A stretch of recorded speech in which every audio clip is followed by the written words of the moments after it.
নমস্কার বন্ধুরা, আপনাদের সকলকে আমার চ্যানেলে স্বাগত জানাচ্ছি। আশা করি বন্ধুরা আপনারা সবাই সুস্থ আছেন এবং খুব ভালো আছেন। আজকে সকালবেলায় আপনাদেরকে সাথে নিয়ে আমার ব্যালকনি বাগানে চলে এসেছি। আমার এই ব্যালকনিতে যত রকমের শাক গাছ আছে, আজকে আমি সমস্ত শাক গাছ থেকে অল্প করে শাক কেটে নেব, আর সেই পাঁচমিশালি শাক আজকে আমার বাড়িতে রান্না হবে। বন্ধুরা, আমার এই ব্যালকনির পূর্ব দিকে আর পশ্চিম দিকে যত রকমের সবজি গাছ, শাক গাছ আমি লাগিয়েছি। আর মাঝখানে আমার এখানে ফুল গাছ আছে, জবা গাছ আছে, ইনডোর প্ল্যান্ট, বিভিন্ন রকমের গাছ লাগিয়েছি। দেখুন কুমড়ো গাছটা কত বড় হয়ে গেছে এবং প্রচুর ঝোপালো হয়েছে, আর চারিদিকে ডালপাল্লা বেরিয়ে গেছে।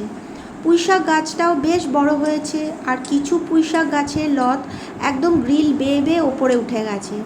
তো তাই আজকে আমি সমস্ত শাক গাছগুলো থেকে একটু একটু করে শাক কেটে নেব, আর গোড়াতেও একটু মাটি দেবো, আর তার গোড়াগুলোতে একটু খাবারও দিতে হবে। আমার এই বাগান দেখে অনেকে আমাকে জিজ্ঞেস করে, এত ছোট্ট জায়গাতে এত সুন্দর করে কি করে বাগান করলে? তো আমি বলি, যদি ইচ্ছে থাকে আর ভালোবাসা থাকে গাছের প্রতি, তাহলে সব কিছু করা যায়। কারণ আমি বাগান করতে ভীষণ ভালোবাসি। জায়গা আমার ছোট, কিন্তু তার মধ্যেও আমি সুন্দর করে সমস্ত কিছু বাগান কিন্তু করে থাকি। দেখুন কত সুন্দর আমার এই বাগানে কুমড়ো গাছটা বড় হয়েছে এবং প্রত্যেকটা পাতা সবুজ, সঙ্গে বরবটি গাছটাও বেশ বড় হয়েছে। আর ভেন্ডি গাছগুলো দেখুন কত বড় এবং সুস্থ হয়ে বেড়ে উঠছে। এখন ভেন্ডি গাছে ছোট ছোট ফুলও চলে এসছে। দেখুন কত বড় ঝোপালো হয়ে উঠেছে। আর কুমড়ো শাক তো খুবই ভালো লাগে খেতে। আর এই দিকে রয়েছে দেখুন আমার কলমি শাকটা। কিছুদিন আগেই আমি এখান থেকে কলমি শাক কেটেছিলাম, এর মধ্যে দেখুন আবার কত ঝোপালো হয়েছে। আর এখান থেকেও আজকে আমি একটু শাক কেটে নেব। প্রত্যেকটা পাতা দেখুন সবুজ হয়ে উঠেছে, কোনো পাতা কিন্তু পোকা বা কিচ্ছু নেই। সুস্থভাবে আমার ব্যালকনির প্রত্যেকটা গাছ রয়েছে। তো প্রথমেই আমি একটু গাছের ডালগুলো অল্প অল্প করে কেটে নিই। তো সমস্ত শাক গাছগুলো অল্প অল্প করে ছোট ছোট করে একটু কেটে নিই। তো একটা টুল নিয়ে এসেছি, কারণ গাছগুলো এত উপরে আর আমি এতটা লম্বা নই যে ওইখানে আমি হাত পাবো। সেই জন্য আমি একটা টুল নিয়ে আসি, এই টুলের উপরে দাঁড়িয়েই আমি কাজগুলো করি। তো আমি প্রথমে একটু পুঁই শাকের একটা ডগা অনেক বড় হয়ে গেছে, ওই পুঁই শাকের ডগাটাকেই ফার্স্টে আমি একটু কেটে নিলাম। দেখুন আজকে সমস্ত রকম শাক দিয়ে একটা রান্না হবে। আর নিজের হাতের বানানো বাগান থেকে শাক, তার তো টেস্টই আলাদা। এরপরে আমি একটু কুমড়োর ডগাটা কেটে নেব। কুমড়ো শাক কিন্তু আমার খুব ভালো লাগে, মানে লাউ শাকের থেকেও আমার কিন্তু কুমড়ো শাকটা খেতে ভালো লাগে। কারণ পাঁচমিশালি সবজি টবজি দিয়ে রান্না করলে কুমড়ো শাক খেতে খুব সুন্দর লাগে। আর রান্নার সময় এত সুন্দর একটা গন্ধ বেরোয়, কুমড়ো শাক রান্নার সময় খুব ভালো লাগে। আর কুমড়ো পাতা বাটা বেশ ভালো লাগে। কুমড়ো পাতা দিয়ে অনেক রকম কিন্তু আইটেম করা যায়। তো দেখুন ছোট ছোট অনেক লত বেরিয়ে গেছে, কিছু মানে আর কি ব্যালকনি থেকে বেরিয়ে যাচ্ছে, সেইগুলো আমি একটু কেটে নিচ্ছি। আর এখানে দেখুন পুঁইশাক গাছগুলো অনেক বড় হয়ে উঠেছে, এখানেও ছোট্ট একটা লত রয়েছে, সেটাকেও আমি কেটে নিচ্ছি কুমড়ো শাকটা। ভেন্ডি গাছগুলো বেশ বড় হয়ে উঠেছে। দেখুন প্রত্যেকটা গাছ কিন্তু আমার এই ব্যালকনিতে সুস্থ, কোনো গাছে কোনো রকম পোকামাকড় নেই। এদিকে বরবটি গাছ আর মানে কুমড়ো গাছ একসাথে হয়ে গেছে ব্যালকনিতে।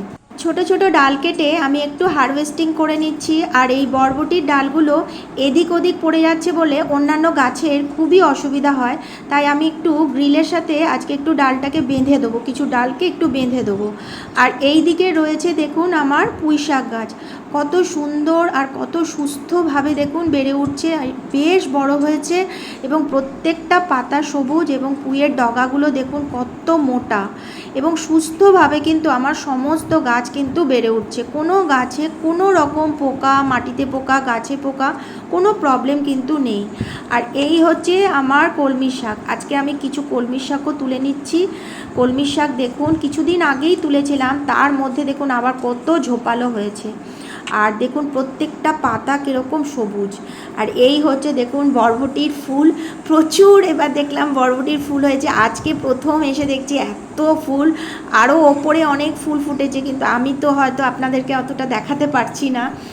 ওপরে অনেক উপরে কিছু ফুল তো আমার ব্যালকনির বাইরের দিকে ফুটেছে, সেগুলো আমি আপনাদেরকে দেখাতে পারছি না, কিন্তু আজকে দেখলাম আমার বরবটি গাছে প্রচুর ফুল ফুটেছে। তো ভীষণ মজা লাগছে কিন্তু আজকে আমার এই বরবটি গাছটা দেখতে, যে এবার কবে বরবটি হবে আপনাদেরকে আমি দেখাতে পারবো। তো এবার মাটিটা তৈরি করে নিই। এই যে আমার এখানে নিয়েছি আমি শুকনো মাটি, আর এর সাথে রয়েছে গোবর সার। আমি এই গোবর সার আর শুকনো মাটিটা ভালোভাবে রোদে শুকিয়ে নিয়েছি। দেখুন প্রচুর গোবর সার আর মাটি রয়েছে, মানে মাটি 50 আর গোবর সার 50 ভাগ রয়েছে। এরপরে আমি এখানে মেশাচ্ছি কিছু আমার সার। এটা হচ্ছে আমার গাছের সার রাখার কৌটো। এখানে আমি মিশিয়ে নিলাম একটু শিমকুচি, দেখুন সামান্য অল্প একটু মিশিয়ে নিচ্ছি শিমকুচি। আরবার এরপরে মেশাবো এর সাথে আমি সুফলা, অল্প একটু আমি দিয়ে দিচ্ছি এখানে সুফলা। দেখুন আমি অল্প করে সুফলা দিয়ে দিচ্ছি। আর দেব এখানে আমি একটু সর্ষের খোল। এখন তো যেহেতু মাটি বেশিরভাগ টাইমে একটু ভেজা ভেজা থাকছে, বর্ষাকাল, একটু একটু জল তো আসেই আমাদের ব্যালকনিতে, সেই জন্য আর ভেজা সর্ষের খোলটা না দিয়ে শুকনো সর্ষের খোলটাই দিচ্ছি।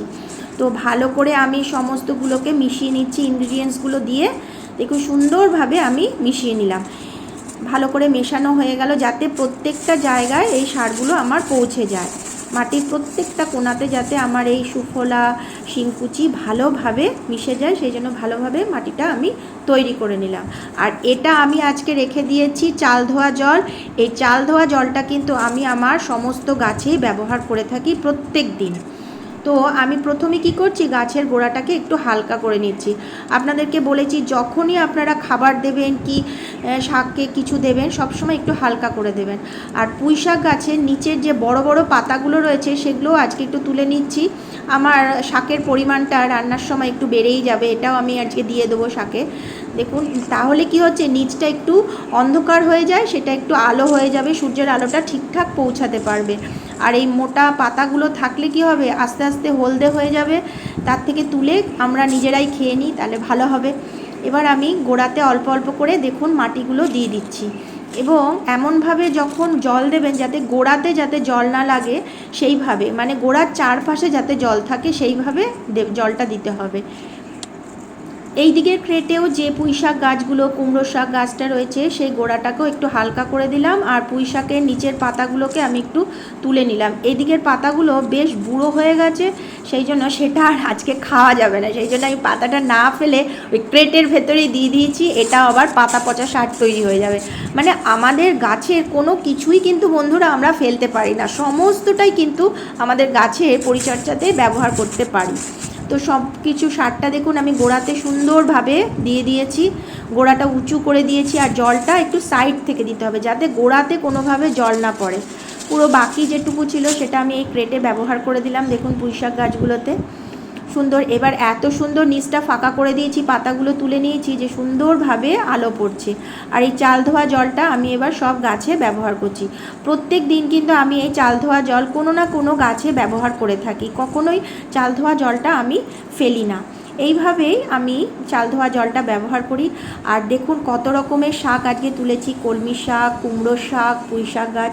তো আজকের ভিডিওটা এখানেই আমি শেষ করছি, নেক্সট ভিডিওতে আবার আপনাদের সাথে দেখা হবে। তো ততক্ষণ আপনারা সবাই ভালো থাকবেন।